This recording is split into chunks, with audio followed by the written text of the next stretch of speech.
Assalamualaikum warahmatullahi wabarakatuh. Perkenalkan, nama saya Irene Pusunggu dari kelas MN 24D dengan NIM 2024 008 0342. Saya dari Nusa Putra University. Di sini saya ingin menjelaskan materi tentang hak asasi manusia atau HAM. Di dalam dunia ini, seperti manusia pasti mempunyai hak-hak dasar dalam kehidupannya, dan hak-hak dasar itu sudah ada sejak manusia itu lahir. Selain itu, hak-hak dasar tersebut sudah diakui secara universal. Hak-hak dasar tersebut dikenal sebagai hak asasi manusia atau biasa disebut dengan HAM. Dengan adanya HAM, maka setiap manusia mempunyai perlindungan secara moral dan hukum, sehingga manusia bisa terlindungi dari berbagai macam tindakan kekerasan, perampasan, penganiayaan, dan sebagainya. Manusia yang terlindungi dari berbagai macam hal yang bisa merugikan dirinya, seperti perampasan, penganiayaan, dan lain-lain, akan membuat kehidupannya menjadi lebih bebas dan tak berasa ada tekanan. Dengan kata lain, manusia sebagai ciptaan Tuhan yang Maha Esa akan memiliki kehidupan yang lebih layak karena adanya HAM. HAM itu sendiri mulai dideklarasikan secara universal oleh Perserikatan Bangsa-Bangsa atau PBB pada tanggal 10 Desember 1948 atau sekitar 3 tahun setelah Indonesia mengalami kemerdekaan. Deklarasi Umum Hak-Hak Asasi Manusia dilakukan dengan tujuan untuk memberikan kebebasan hak asasi manusia kepada seluruh masyarakat di dunia.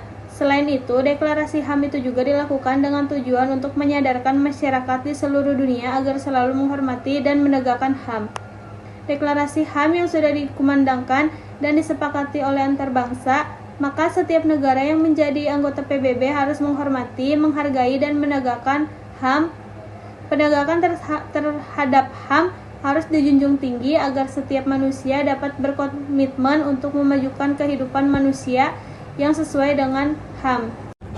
Yang ketiga, HAM bersifat tidak bisa dicabut. Ciri ketiga dari HAM adalah bersifat tidak bisa dicabut. Yang satu ini dapat diartikan bahwa hak dasar yang sudah ada di dalam diri manusia sejak lahir tidak bisa diserahkan kepada orang lain atau tidak bisa dirampas oleh orang lain. Apabila hak dasar manusia dirampas oleh orang lain, maka sesama manusia sangat mudah terjadi konflik yang bisa membahayakan individu itu sendiri dan lingkungannya. Yang keempat, pengertian hak asasi manusia atau HAM. Manusia yang merupakan ciptaan Tuhan yang Maha Esa ini mempunyai tugas untuk memelihara dan menjaga kedamaian serta kesejahteraan bagi sesama manusia. Hal ini perlu dilakukan agar keharmonisan lingkungan dapat terjaga sehingga kehidupan manusia menjadi lebih sejahtera dan lebih layak. Maka dari itu, sudah sejak lahir jika setiap manusia memiliki hak-hak dasar yang sudah melekat di dalam dirinya. Hak dasar itu harus dihormati, dihargai, dan dipertahankan, tidak boleh dirampas ataupun direbut paksa oleh orang lain agar hubungan sesama manusia bisa menjadi lebih harmonis. Hak-hak dasar yang dimiliki oleh manusia itu lebih dikenal sebagai HAM.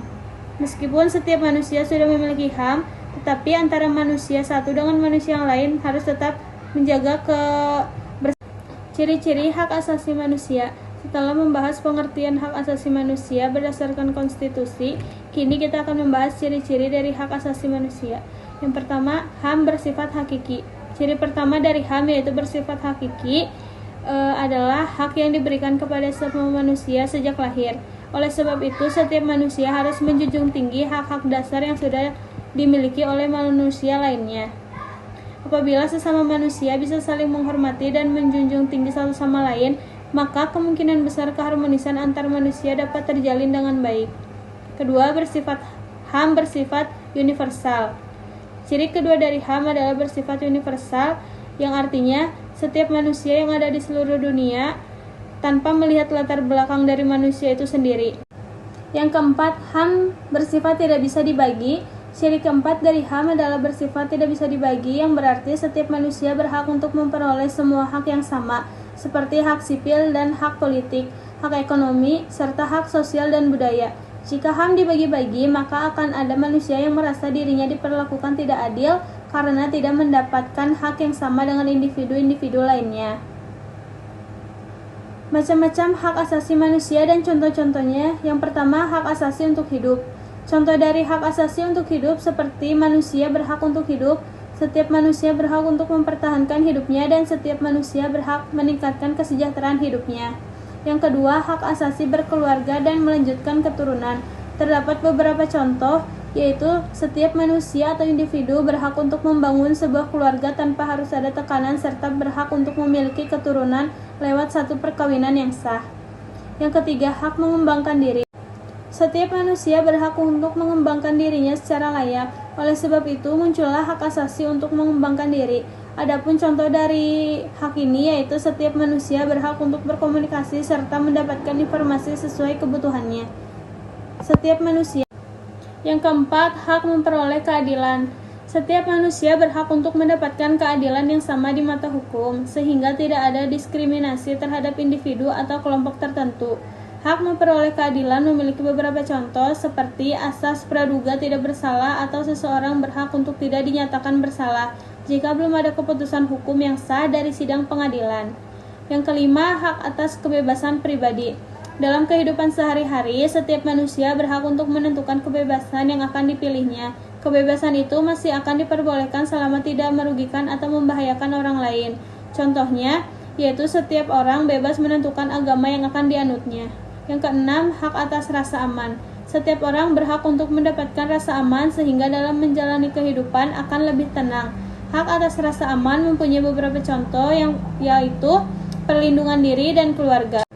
Jadi kesimpulan dari materi hak asasi manusia ini adalah hak asasi manusia ini sudah ada sejak manusia itu sendiri lahir, sehingga dapat dikatakan bahwa sejak kecil manusia sudah memiliki hak-hak dasar untuk perkembangan hidupnya. Dengan deklarasi umum hak asasi manusia, maka masyarakat di seluruh dunia sudah semestinya untuk saling menjaga dan menjunjung tinggi HAM.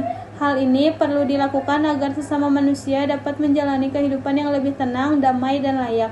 Di Indonesia, hak asasi manusia sudah diatur dalam Undang-Undang Nomor 39 Tahun 1999, yang dimana di dalam UU tersebut terdapat banyak sekali pasal yang berhubungan dengan HAM dan lembaga-lembaga perlindungan HAM.